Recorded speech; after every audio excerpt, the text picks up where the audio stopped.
VLTD fix ಮಾಡಬೇಕು ಅಂತ central government announce ಮಾಡ್ತು.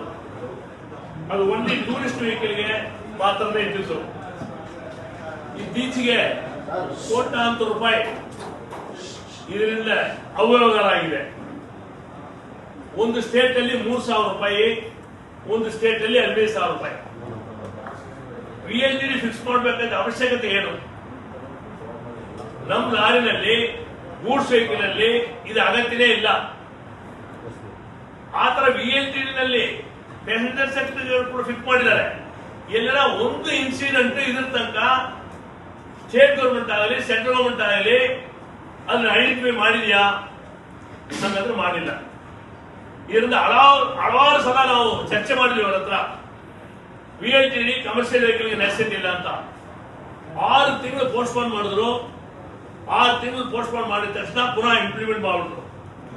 ಬಹಳ ದೊಡ್ಡ ಲೂಟ್ ಇದೆ ಇದರಲ್ಲಿ. ಒಂದು VLTD 15,000 ರೂಪಾಯಿ. ಒಂದು 10 ಜನ 202 ಜನ VLTD ಫಿಕ್ಸ್ ಮಾಡಬಹುದು ಅಂತ ಕೇಂದ್ರ ಸರ್ಕಾರ ಅನೌನ್ಸ್ ಮಾಡಿದೆ. ಕಂಪ್ಲೀಟ್ ಸೌತ್ ಅಲ್ಲಿ, ತಮಿಳುನಾಡು, ಆಂಧ್ರ, ಕರ್ನಾಟಕ, ಪಾಂಡಿಚೇರಿಯಲ್ಲಿ ಬರೀ 8 ಜನ 10 ಜನಕ್ಕೆ ಮಾತ್ರ ಕೊಟ್ಟು ಅದರಲ್ಲಿ ಸೌತ್ ಝೋನ್ ಅಲ್ಲಿ ಕಂಪ್ಲೀಟ್ ಆಗಿ ಆಂಧ್ರದಲ್ಲಿ 15,000, ತಮಿಳುನಾಡಿನಲ್ಲಿ 14,000, ಕರ್ನಾಟಕದಲ್ಲಿ 14,000, ತೆಲಂಗಾಣದಲ್ಲಿ 14,000. ಬೇರೆ ಅದರ್ ಸ್ಟೇಟ್ ಅಲ್ಲಿ ಎಲ್ಲಿಯೂ ಇಲ್ಲ, ಬರೀ 3,000 ರೂಪಾಯಿಗೆ ಫಿಟ್ ಮಾಡಿ ಕಳಿಸ್ತಾರೆ.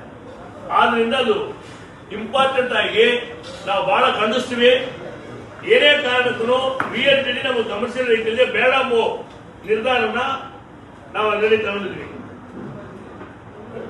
ಆಮೇಲೆ 2 ಈ ಬಾರ್ಡರ್ ಚೆಕ್ ಪೋಸ್ಟ್, ಹಲವಾರು ಸಲ ಬಾರ್ಡರ್ ಚೆಕ್ ಪೋಸ್ಟ್ ಬಗ್ಗೆ ಚರ್ಚೆ ಮಾಡಿದ್ದೀವಿ.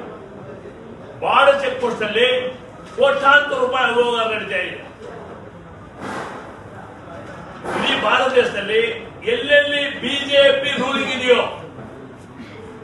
ಅಲ್ಲೆಲ್ಲ ಬಾರ್ಡರ್ ಚೆಕ್ ಪೋಸ್ಟ್ ಇಲ್ಲ. ಅದು ತೇದಿ 2 ವರ್ಷ ಆಗೋಗ್ಬಿಟ್ಟಿದೆ. ಅದೇ ತರ ತೆಲಂಗಾಣದಲ್ಲಿ ಒಂದು 6 ತಿಂಗಳ ಮುಂಚೆ ಬಾರ್ಡರ್ ಚೆಕ್ ಪೋಸ್ಟ್ ಎತ್ಬಿಟ್ರು. 1 ವರ್ಷ ಮುಂಚೆ ಆಂಧ್ರದಲ್ಲಿ ತೆಗೆದಾಗಿದೆ. ಬರೀ ಕರ್ನಾಟಕ, ತಮಿಳುನಾಡಲ್ಲಿ ಮಾತ್ರ ಈ ಬಾರ್ಡರ್ ಚೆಕ್ ಪೋಸ್ಟ್ ಇಟ್ಟಿದ್ದಾರೆ. ಅದನ್ನ ಕೂಡಲೇ ಸ್ಟೇಟ್ ಗವರ್ಮೆಂಟ್ ತೆಗಿಬೇಕು. ಮಾನ್ಯ ರಾಮಲಿಂಗಾರೆಡ್ಡಿ ಅವರು ಮಾತಾಡುವಾಗ 6 ತಿಂಗಳು ಟೈಮ್ ಕೇಳಿದ್ರು. ಈಗ ಎಲ್ಲ ಸ್ಟಡಿ ಮಾಡಿದ್ದಾರೆ. ಕೂಡಲೇ ಈಗ ಮಿನಿಸ್ಟರ್ ಬಂದಿದ್ದಾರೆ.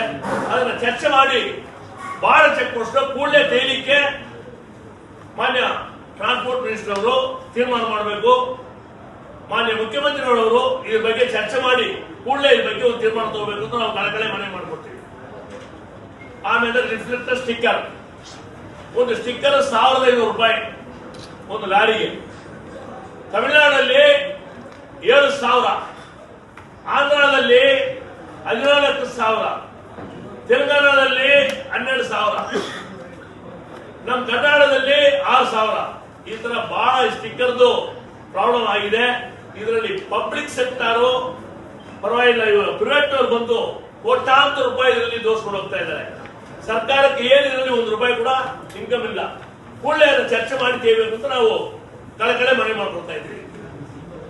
ಈ ATS ಸೆಂಟರ್ ಅಂತ RTO ಆಫೀಸ್ ಅಲ್ಲಿ ಕರಪ್ಷನ್ ಜಾಸ್ತಿ ಆಗ್ತಾ ಇದೆ. FC ಮಾಡ್ಲಿಕ್ಕೆ, ಅಲ್ಲೆಲ್ಲಿ FC ಮಾಡ್ಲಿಕ್ಕೆ ಗಾಡಿ ಹೋಗುವಾಗ RTO ಆಫೀಸ್ ಅಲ್ಲಿ ದುಡ್ಡು ತೋರ್ತಾರೆ ಎಂಬ ಇಂಟೆನ್ಷನ್ಗೆ ಕೇಂದ್ರ ಸರ್ಕಾರ ಆಟೋಮೆಟಿಕ್ ಟೆಸ್ಟಿಂಗ್ ಸೆಂಟರ್ ಅಂತ ಒಂದು ಮಾಡಿದ್ದಾರೆ. ಈಗ ಆ ಸೆಂಟರ್ 60 ಕಿಲೋಮೀಟರ್ ಒಂದ್ ಕಡೆ, 100 ಕಿಲೋಮೀಟರ್ ಒಂದ್ ಕಡೆ ಅವರು ಎಷ್ಟು ಜಾಗದಲ್ಲಿ ಇಟ್ಟಿದ್ದಾರೆ. ಟ್ರಾಫಿಕ್ ಮೇಜರ್ ಇರೋ ಕಾರಣ ಅವರು ಟೆಸ್ಟಿಂಗ್ ಇಟ್ಕೊಳ್ಳಿ, ನಮ್ದು ಅಭ್ಯಂತರ ಇಲ್ಲ. ಆದ್ರೆ RTOಗಳಲ್ಲಿ ಇರ್ಬೇಕು. ಆಕ್ಸಿಡೆಂಟ್ ಆದಾಗ ನಮ್ಗೆ ಕೇಸ್ ಬರೆಯೋದು RTO. ಅದೇ ತರ ಏನೇ ಡಾಕ್ಯುಮೆಂಟ್ಸ್ ಪ್ರಾಬ್ಲಮ್ ಇದ್ರೆ ಬರೆಯೋದು RTO. ಈ ಪರಿಸ್ಥಿತಿನಲ್ಲಿ ಇವರು ಕೂಡಲೇ ನಮ್ಗೆ ಅದನ್ನ ಕೈ ಬಿಟ್ಬಿಟ್ಟು ಪ್ರೈವೇಟ್ನವರೇ ಈಗ ಆ ATS ಸೆಂಟರ್ ಕೊಟ್ಟಿದ್ದಾರೆ. ಇವಾಗ ATS ಸೆಂಟರ್ ಕೊಡೋಕೆ ಶುರು ಮಾಡಿದ್ದಾರೆ. ಅಲ್ಲಿ ಕೊಟ್ಟಾಗಿದೆ. ಕೂಡಲೇ ಕರ್ನಾಟಕ ಗವರ್ಮೆಂಟ್ ಆ ATS ಸೆಂಟರ್ ಅಲ್ಲಿ ಸ್ಟೇಟ್ ಗವರ್ಮೆಂಟ್ ಆಫೀಸರ್ಸ್ ನ RTO ಇಮಿಡಿಯೇಟ್ ಪೋಸ್ಟ್ ಮಾಡಬೇಕು. ಇಲ್ದೋರೆ 50,000 ತನಕ ಇವಾಗ ಒಂದೊಂದು ಸ್ಟೇಟ್ ಅಲ್ಲಿ ATS ಅಲ್ಲಿ ಕಲೆಕ್ಟ್ ಮಾಡ್ತಾರೆ.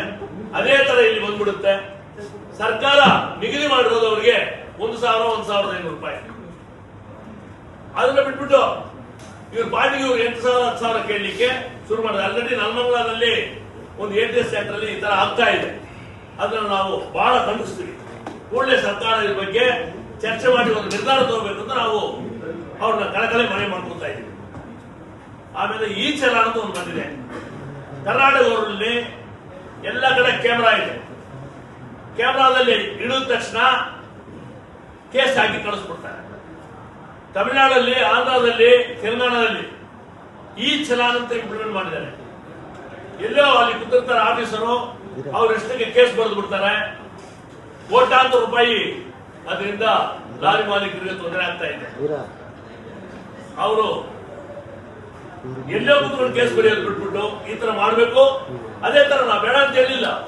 ಎಲ್ಲ ಕಡೆ ನೀವು ಕ್ಯಾಮ್ರಾ ಫಿಕ್ಸ್ ಮಾಡಿ, ನಮ್ಮ ಡ್ರೈವರ್ಸ್ ಏನಾದ್ರು ತಪ್ಪು ಮಾಡಿದ್ರೆ ಇವರಿಗೆ ಪನಿಷ್ಮೆಂಟ್ ಕೊಡಿ, ಲಾರಿ ಓನರ್ ತಪ್ಪು ಮಾಡಿದ್ರೆ ಪನಿಷ್ಮೆಂಟ್ ಕೊಡಿ. ನಾವು ಬೇಡ ಅಂತ ಹೇಳಿಲ್ಲ. ಸರ್ಕಾರ ಕೂಡಲೇ ಈ ಆಕ್ಸಿಡೆಂಟ್ ಕಡಿಮೆ ಮಾಡಬೇಕಂದ್ರೆ ಹೈವೇದಲ್ಲಿ ಮೇಜರ್ ಕ್ಯಾಮ್ರಾ ಫಿಕ್ಸ್ ಮಾಡಲಿ. ನಾವು ಬೇಡ ಅಂತ ಹೇಳಿಲ್ಲ. ಕಾರಣ ಪಬ್ಲಿಕ್ಗೆ ತೊಂದರೆ ಆಗೋದು ಬೇಡ ಎಂಬ ಇಂಟೆನ್ಷನ್ ನಮೂದು ಇದೆ. ಆದ್ರಿಂದ ತಮಿಳುನಾಡಲ್ಲಿ ಈ ಚಲಾನು, ಆಂಧ್ರದಲ್ಲಿ ಈ ಚಲಾನು, ಕೇರಳದಲ್ಲಿ ಈ ಚಲಾನು ಕೂಡಲೇ ರದ್ದು ಮಾಡಬೇಕು ಅಂತ ಕಳಕಳೆ ಮನವಿ ಮಾಡ್ಕೊಳ್ತೀವಿ.